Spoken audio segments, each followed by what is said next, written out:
اسمع هذا شنو كيقول اخوتي. اسمع. السلام عليكم الشباب الاخوه والاخوات. في ظلال هادشي اللي طاري في بلادنا الحبيبه ديامات، كنظن ما يمكنش تقال شي هضره من غير داكشي اللي تقال. كلشي قال كلشي غير بطرق مختلفه.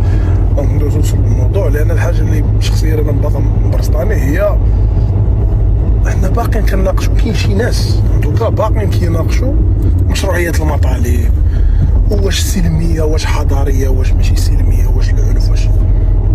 هضره نقاشات ثانويه جانبيه فارغه. الناس خرجوا دواو، عطاوكم ليست ديال المطالب، شنو غنديروا دابا؟ واتس ذا نيكست ستيب؟ شنو هي الخطوه القادمه؟ هادشي اللي خصنا نناقشوا دابا حنا حاليا.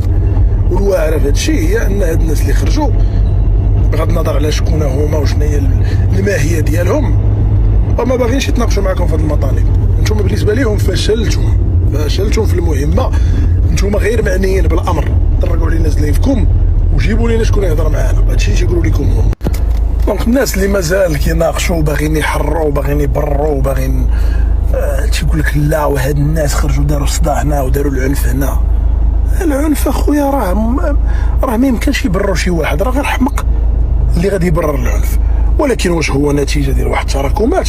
ما نكذبوش على راسنا، راه العنف عندنا في هويتنا في دمنا. راه ماتش ديال الكره كينوض فيه العنف، راه صداع في الزنقه كينوض فيه العنف، راه الاحياء الهامشيه والمهمشه والاحياء الفقيره راه الصداع كل نهار. زعما الصداع ما غيكونش دابا، ما كاينش شي ناس اللي غادي يدخلوا غادي يستغلوا الظرفيه باش يديروا الروينه، حنا عارفينهم.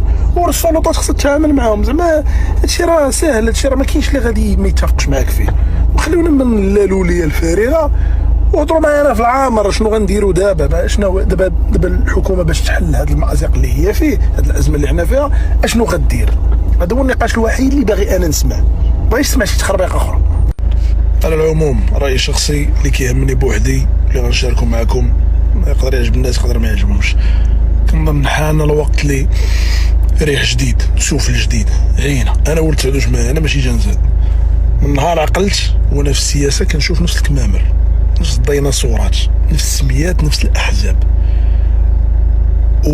وبالاخص في هذه الاعوام الاخيره هاد الناس اللي مسيرين هاد البلاد زاد في العهد ديالهم الاحتقان ما بين المغاربه بيناتهم.